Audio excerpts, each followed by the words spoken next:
y venir, Inch'Allah. L'optimiste, c'est celui qui voit le verre à moitié plein et non pas à moitié vide. C'est, somme toute, ce prédécesseur qui, il y a quelques siècles, il est à Médine, il entreprend un voyage vers Damas et sur la route, il va se blesser à la jambe. Pas de moyen de se soigner à cette époque, bien entendu, ou en tout cas pas de moyen de se soigner rapidement, et malheureusement, infection. Son état va s'aggraver et infection à la jambe. Et arrivé à Damas, on lui explique que malheureusement, on va devoir l'amputer, on va devoir lui couper la jambe. Alors il accepte le destin que Dieu lui a fixé, on lui coupe la jambe, et là il dit une parole extraordinaire. Il prend cette jambe et il dit Alhamdulillah, je remercie le Créateur. Il voit les choses du bon côté en disant Alhamdulillah, Allah subhanahu wa ta'ala n'a repris que cette jambe et il m'a laissé le reste du corps. C'est ainsi qu'est l'optimiste. Il voit toujours le bon côté des choses. Et dans vos vies, il faut toujours voir ce que le Créateur vous a accordé et non pas ce qu'il vous a repris. Et c'est l'une des clés de la réussite. C'est également la parole de Churchill qui dit « Un pessimiste voit la difficulté dans chaque opportunité. » Un pessimiste voit la difficulté dans chaque opportunité. Un optimiste voit l'opportunité dans chaque difficulté. C'est également illustré par l'histoire de ce roi que vous connaissez peut-être. C'est un roi qui malencontreusement va perdre le bout d'un doigt. Et il avait un ministre qui avait pour habitude de dire à chaque fois qu'un mal le touchait, « Khayr, incha'Allah ». C'est un bien, incha'Allah. Et lorsque le roi perd ce bout de doigt, il dit, « Khayr, incha'Allah ». Et le roi le sanctionne immédiatement. Comment ça, je perds mon doigt et tu dis, « Khayr, incha'Allah », mettez-le en cellule. Et il va être emprisonné. Le roi part à la chasse. Quelque temps après, il est arrêté par une tribu de cannibales qui vont décider de le sacrifier et de le manger. Et lorsqu'il commence la cérémonie, il constate qu'il lui manque un doigt. Et ils vont dire, tu n'es pas complet, or notre cérémonie exige que l'être humain soit complet, et ils vont le relâcher. Et lui-même, il va aller relâcher le ministre en prison et lui dire, j'ai compris l'optimisme, j'ai compris khayr incha'Allah. Et il lui pose une question, il lui dit, l'on t'a entendu lorsque tu étais en cellule dire khayr incha'Allah, mais qu'as-tu tiré de cette expérience en prison? Et il va expliquer, mais si je n'avais pas été en prison, très certainement je serais parti à la chasse avec toi, or je suis complet et l'on m'aurait sacrifié ce jour-là. Voyez-vous, il voit toujours le positif et c'est cet état d'esprit qu'il faut que nous ayons. Même dans l'obscurité de sa prison, il voit la lumière. De la même manière, Yusuf alayhi salam, même lorsqu'il est dans l'obscurité, cette apparente obscurité, même lorsqu'il est en prison, il est lumineux, il arrive à percevoir le bon côté des choses et il remercie le Créateur de l'avoir mis en prison parce que cela lui évite, cette privation de liberté lui évite de désobéir au Créateur, lui évite de commettre le péché. Chers fidèles, apprenez à développer les hormones du bonheur en étant le plus optimiste possible. Et c'est scientifique. Ce sont la dopamine, l'ocytocine, la sérotonine, l'endorphine. Plus tu es optimiste et plus tu développeras ces hormones et plus tu vivras heureux dans ta vie.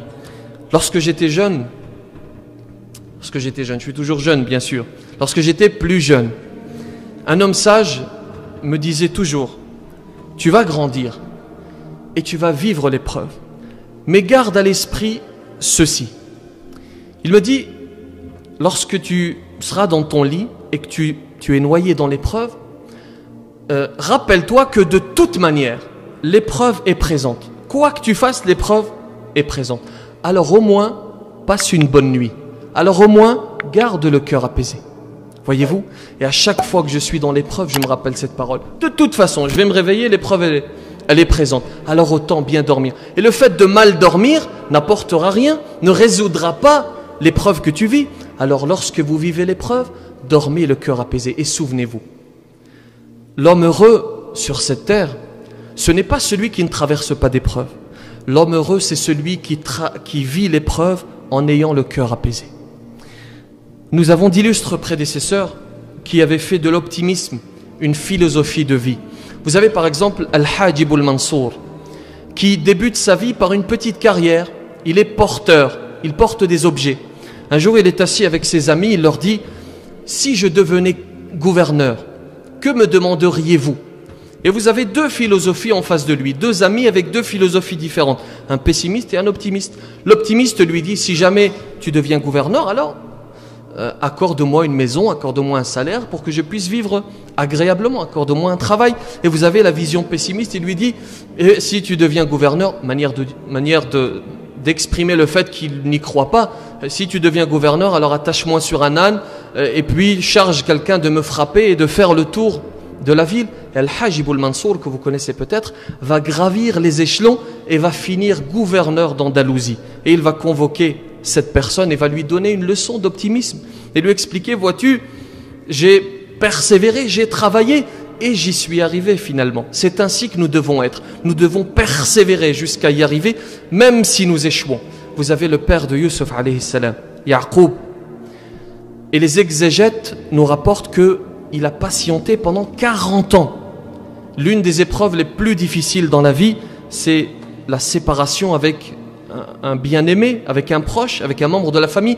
Pendant 40 ans, il est séparé de son fils Yusuf, alayhi salam. Et pendant 40 ans, il garde espoir, il reste optimiste. Et d'ailleurs, ce témoignage est rapporté dans le Coran lorsque Dieu dit, c'est le verset que j'ai cité en préambule, lorsque Dieu dit La tayasu min rawhillah, ne désespérez pas de la miséricorde d'Allah. Vous avez un très bel exemple dans l'histoire de Moussa alayhi salam, lorsqu'il est face à l'océan et que les armées de Pharaon sont derrière lui et que même celles et ceux qui accompagnent Moussa perdent la foi. Et ce témoignage est rapporté dans le Coran. Inna la mudrakoun. Nous allons être rejoints. Pharaon est à quelques lieues d'ici. Et Moussa de répondre Kalla, inna ma'iya rabbi sayahdin. Jamais mon Créateur est avec moi, il me guidera. Et effectivement, face à cet apparent indépassable, il va y avoir une solution. Il va fendre la mer et il va traverser. Et d'ailleurs, c'est Pharaon qui va périr. Nous devons nous inspirer de nos illustres prédécesseurs. Nous devons nous inspirer de nos prophètes. C'est pour cela qu'il faut avoir le même état d'esprit. Rester positif. Et se dire qu'à partir du moment où Moussa alayhi salam a réussi à traverser cet océan, alors tout est possible. Vous avez enfin le meilleur exemple, celui de Muhammad sallallahu alayhi wa sallam, qui est récité très souvent. Et on terminera par ces quelques exemples. Qui récitait très souvent il se peut que vous détestiez quelque chose et pourtant c'est un bien pour vous. Lorsqu'il va apporter ce message de paix à la ville de Taif, une ville à peu près 100 km de la Mecque, il va apporter ce message de paix et d'amour et il est accueilli malheureusement par les pierres, il est accueilli par la haine et il va sortir de cette ville humilié. Et regardez ce qu'il va faire. Dans un premier temps, il va faire preuve de miséricorde, puisque les anges de la montagne, l'ange de la montagne va lui dire, si tu veux te venger, nous écrasons la ville. Et il va dire, non, je ne suis pas là pour me venger. Et ensuite, il va faire preuve d'optimisme et il va dire, j'espère que leur descendance sera pieuse. Et effectivement, son optimisme a payé, puisqu'aujourd'hui, At-Ta'if est une ville dans laquelle il y a des croyants. Ou alors, lorsqu'il est avec son compagnon Abu Bakr, qu'il quitte la Mecque pour aller vers Médine, qu'ils sont rejoints par les ennemis alors qu'ils sont cachés dans une fosse. Ce n'est même pas une grotte, c'est une fosse.